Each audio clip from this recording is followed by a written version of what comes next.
Hello! In this video we're going to look at more exponential growth and decay word problems. Let's review the equation. You have an equation for growth, and your equation is y is equal to a times 1 plus the rate to the x power, and the x power would be your time. Decay is y equals a times 1 minus the rate to the x power. And again, this is your same formula as y is equal to a times b to the x. This is your y-intercept, which is also the same as your initial value.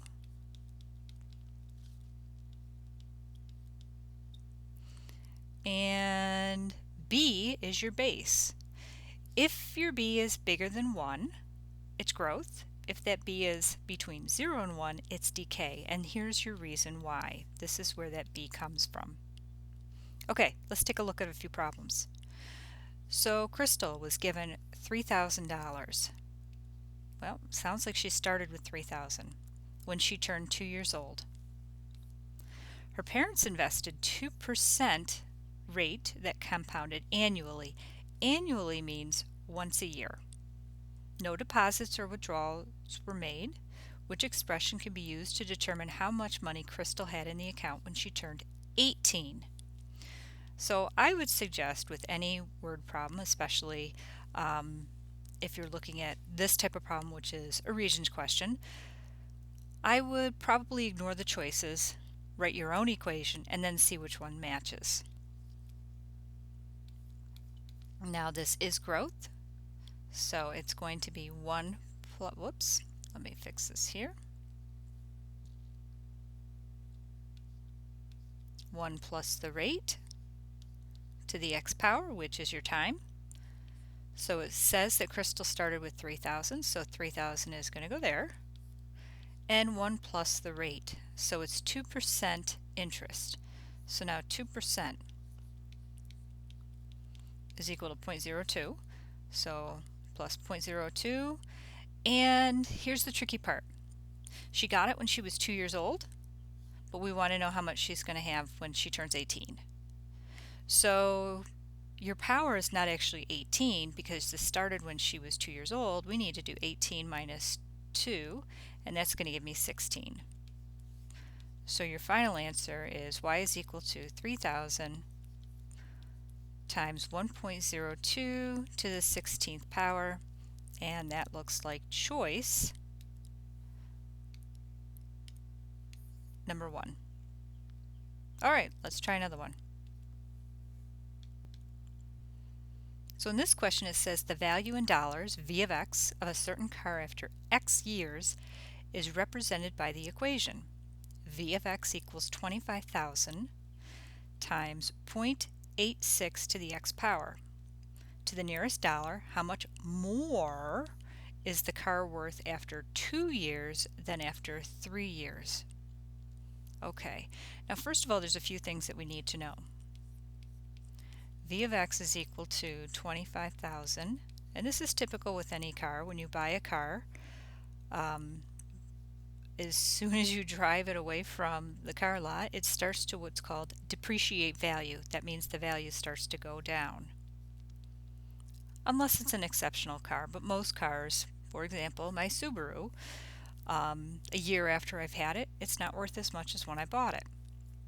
Okay, so what this says is the car is worth 25,000 at the start. So that's what you paid for it.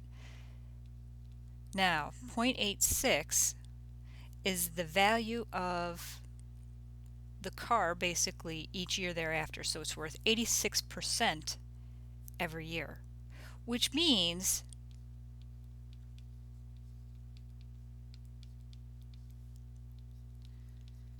%14 actually, we say decays, but it's not really decays. It really depreciates. So the value of the car goes down 14% every year you own that car. It what's called depreciates. So it goes down 14%. Okay, let's answer the question. We want to know how much more is the car worth after 2 years than after 3 years. So what we're going to have to do is we're going to have to put 2 in.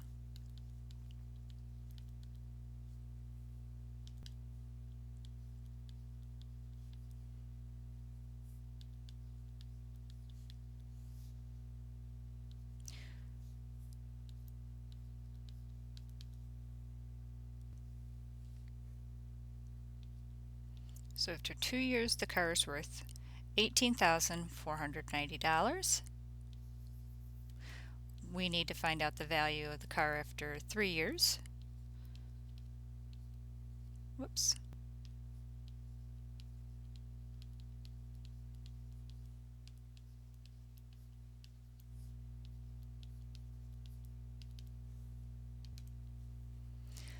So after 3 years, it's $15,901.40. So now, if I want to know how much more, I'm just going to take 18,490 minus your 15,000,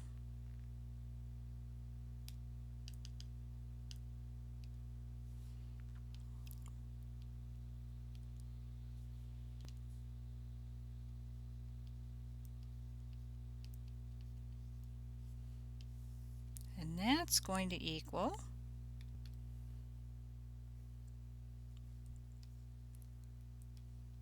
$2,588.60. So now I can take a look at my choices here and see which one works. And if I round this is 5 or more, raise that score, it's 2,589.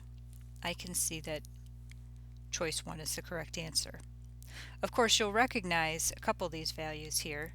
You will recognize that this is the answer for 4, and this is the answer for choice 3. So you have to be a little careful. The key word here was how much more is the car worth. Let's try another one. Rhonda deposited $3,000 in her account in Merrick National Bank, and she's earning 4.2% interest compounded annually. Annually means every year. She made no deposits or withdrawals. Write an equation that can be used to find B, her account balance after T years.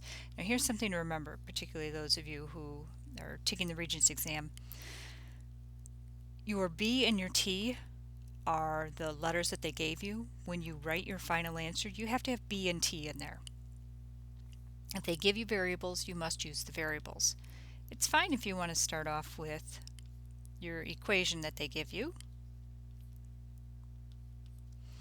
which is y is equal to a times 1. Now, we're earning 4.2% interest. This means growth, so it's 1 plus the rate to the x power. Okay, if we want to put the correct letters in there, B is going to be your final account balance. Let's put in our A value. That's going to be $3,000. This is going to be 1 plus the rate, which is 4.2 interest, 4.2% interest, so that becomes, move the decimal over twice, 0.042.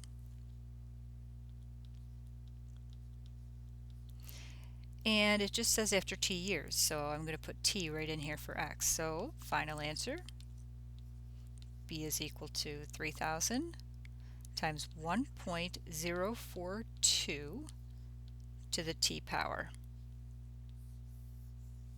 And that's all they asked for. Okay, let's take a look at this one. This was an actual Regents exam question. Actually, all of these could have been Regents exam questions. I don't remember, but I do particularly remember this one. So we're talking about the breakdown of a sample compound. Breakdown means decay. Something's wearing away. And it's represented by this formula right here. So P of T is equal to 300 times 0.5 to the T power, where P of T represents the number of milligrams of a substance and T represents the time in years. In the function P of T, explain what 0.5 and 300 represent. There's a variety of ways you could answer this question.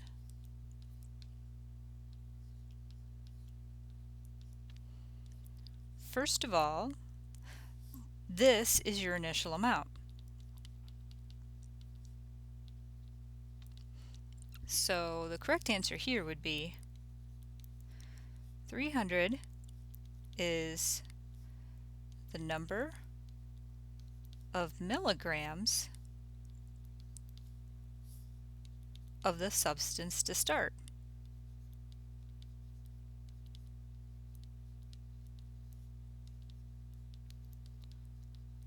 What that means is we started with 300 milligrams of whatever this is. We started with 300 milligrams. Now this is the part that could be a little tricky to answer because it was 1 minus the rate. Well, 1 minus what gives us 0.5? It's 1 minus 0.5 gives us 0.5. So there's a couple ways to actually look at this answer here. You could say 0.5 or 50% decays each year. You could also say 0.5 or 50% of the substance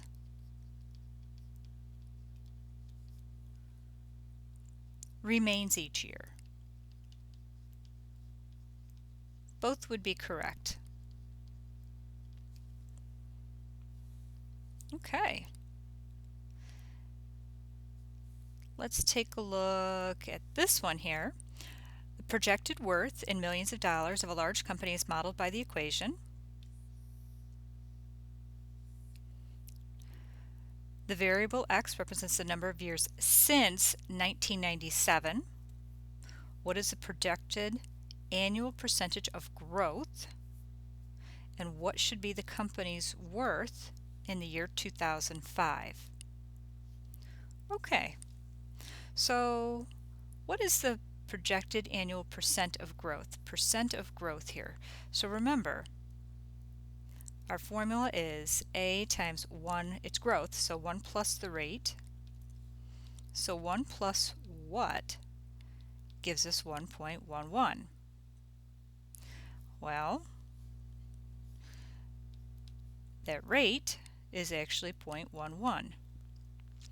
So that means our rate is 11%. Therefore, if we're looking at multiple choice, I can get rid of those two. Now, here's the tricky part. This is the value in 1997. We want to know the worth in 2005. So that makes it a little bit more confusing. So I'm going to take this formula and now I just need to figure out what the exponent is here.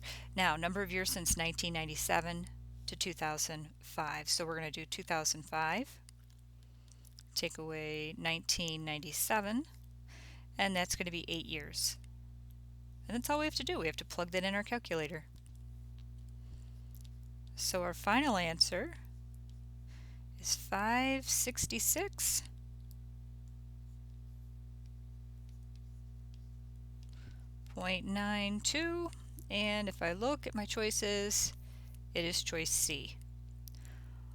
Alright, I'd like you to take a little bit of time and do a few practice questions just to make sure you really have this, because in our next lesson we're going to move on. So good luck!